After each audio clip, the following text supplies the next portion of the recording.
14% in 3 weeks. That is the gap between what silver costs on your screen right now and what it actually costs if you want to buy physical metal in Shanghai. COMEX is showing $83.22. Shanghai is paying $94.85. That is $11.63 per ounce that the paper market is pretending does not exist. I pulled this data this morning and honestly, it stopped me cold. This is not a small arbitrage. This is a structural warning signal that most precious metals channels are completely missing. My name is John. I spent 15 years working inside currency and commodity markets before I started making these videos. I have sat in rooms where these decisions get made. I have watched what happens when retail investors get the wrong information at the wrong time. That is why I am here. Everything I show you today comes from publicly available sources. I will name every one as we go, so you know exactly where it's coming from.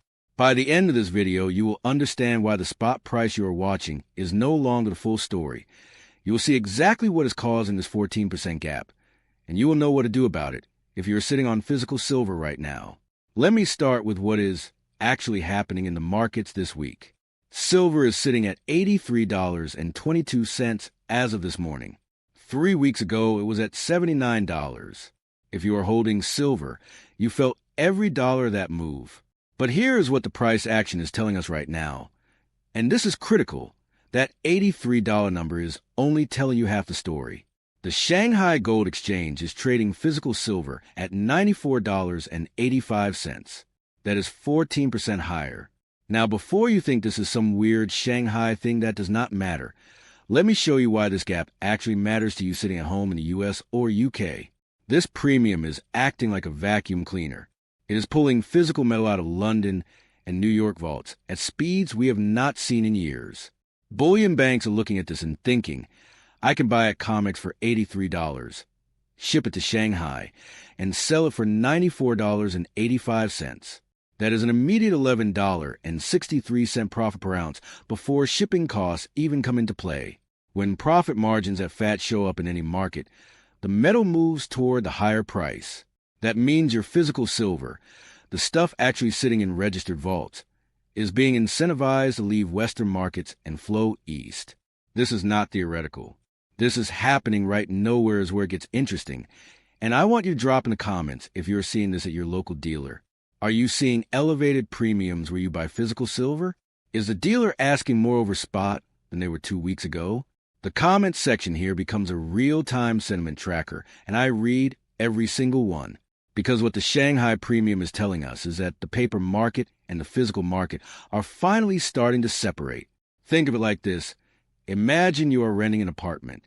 The landlord posts the rent at $2,000 a month on the official listing. But everyone actually moving into the building is paying $2,280 because that is what it actually costs in the real market right now. The posted price means nothing. The real price is what people are actually paying. That is what is happening with silver. The posted price is $83. The real price, the price where actual physical metal changes hands, is $94.85 in Shanghai. Now, the question every serious silver holder is asking right now is, where did this gap come from? What triggered it? The answer is sitting in 3 numbers that should concern anyone holding this metal. First number, the US dollar index just hit 99.23. That is strong dollar territory. Historically, when the dollar gets this strong, commodities get hit. Silver should be getting crushed. It is not. That alone is interesting. Second number, COMEX registered inventory just cratered to 113 million ounces. 113 million. To put that in perspective, I pulled up the CME warehouse report this week, and the total open interest on COMEX is 140,000 contracts. Each contract represents 5,000 ounces. So that is 700 million ounces of paper claims sitting on top of 113 million ounces of actual physical metal. That means there are 6.1 ounces of paper for every 1 ounce of registered silver in the vault. Now, I am not going to tell you the exact moment this breaks because that would be false precision, and you deserve better. What I will tell you is that ratio has historically been a warning signal worth paying attention to. Third number, The U.S. 10-year Treasury yield is holding at 4.14%. That is important because it changes where institutional money flows. When yields get this high, smart money is supposed to chase yield in bonds. Instead, they are moving into what is called Tier 1 physical assets. Gold, silver, stuff that does not promise anything except that it exists. That tells you something about what institutions are actually thinking about the dollar and bonds right now. Stop. Before we go any further, I need to show you something that actually supports the other side of this trade, and I want to be honest about it even if it is uncomfortable. The bearish argument here is real. A localized liquidity crunch in China could tighten credit conditions, narrow that Shanghai premium temporarily, and drag spot price back down towards $79. That is a genuine risk. Premiums can also reflect local taxes, financing costs, and market structure, not just pure physical scarcity. So let's not get ahead of ourselves and assume this gap closes only one direction. Markets are messier than that. But what I am looking at is the direction of the pressure. And right now, that pressure is moving east. Here is what the institutional playbook looks like when they smell this kind of setup. They watch the Shanghai premium like a heat map. When it gets this wide, they start moving metal from west to east because the profit incentive is too large to ignore. The bullion banks see the same thing we see. They know COMEX inventory is low. They know the dollar is strong, but silver is holding anyway. They know institutions are repositioning. So they start the process of physical withdrawal. This is not a quick event. It is a process that plays out over weeks and months. But it is a process that has historical precedent. And every time it has happened before, it has ended with either a short squeeze on the paper side or a structural shortage on the physical side. Sometimes both. If you have stayed with me this far, what is coming next is the part that actually changes how you read these markets going forward. Let me show you how I am thinking about this week using the 3 lanes framework. This is how I separate what is noise from what actually matters. Lane 1 is a paper market, that is COMEX, that is futures, that is margin levels. Right now, the COMEX registered inventory hit a 113 million ounce level this week. The CME flagged this in their warehouse report, and the number genuinely surprised me when I pulled it up. That is a historic low for this market. Lane 2 is the physical market. The Shanghai premium just hit 14%. That is $11.63 per ounce of actual physical metal moving at a higher price than the paper market is quoting.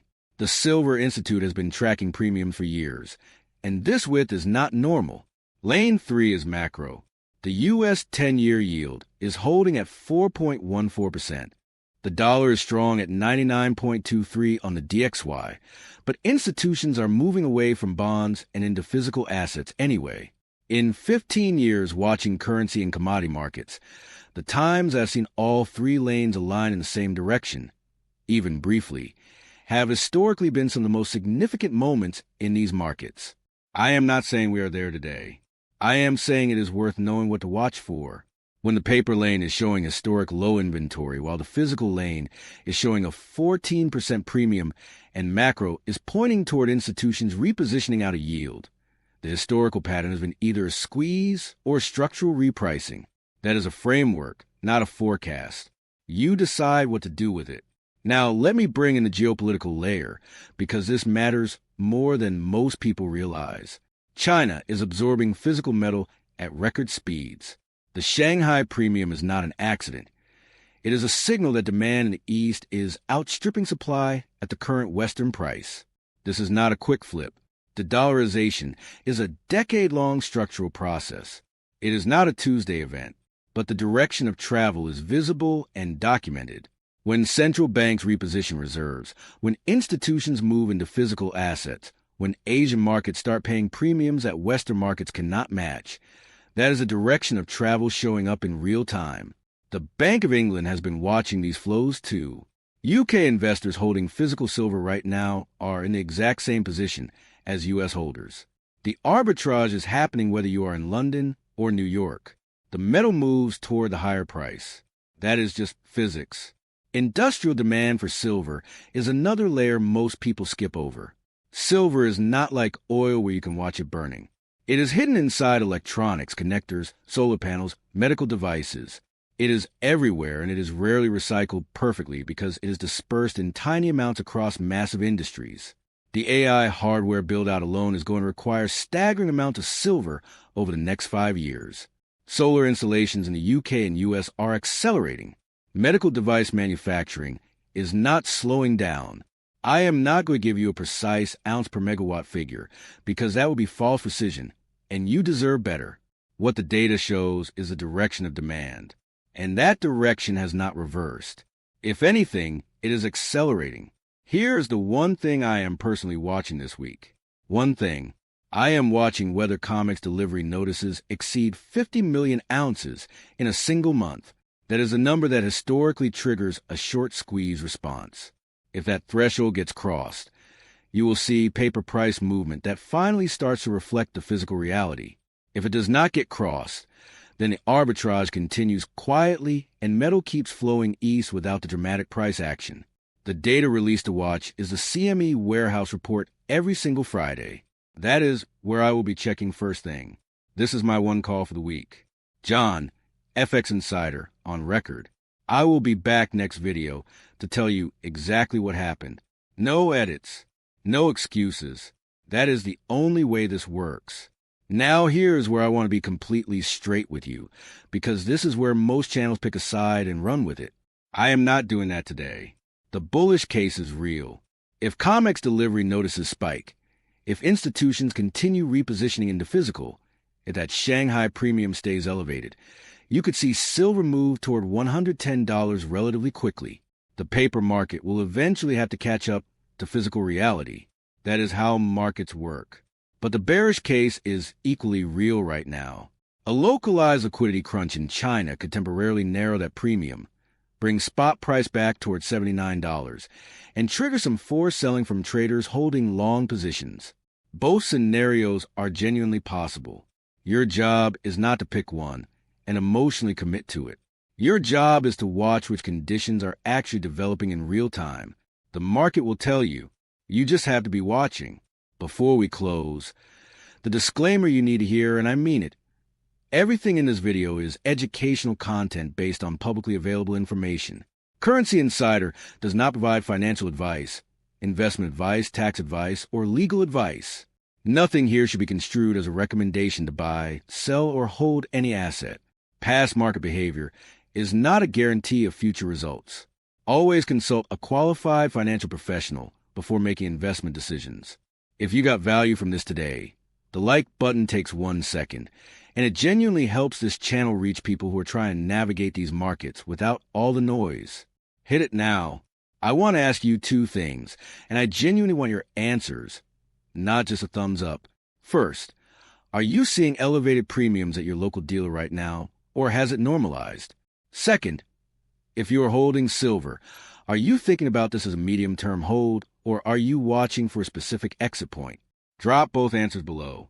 The comments section here becomes a real-time sentiment tracker, and I read every single one.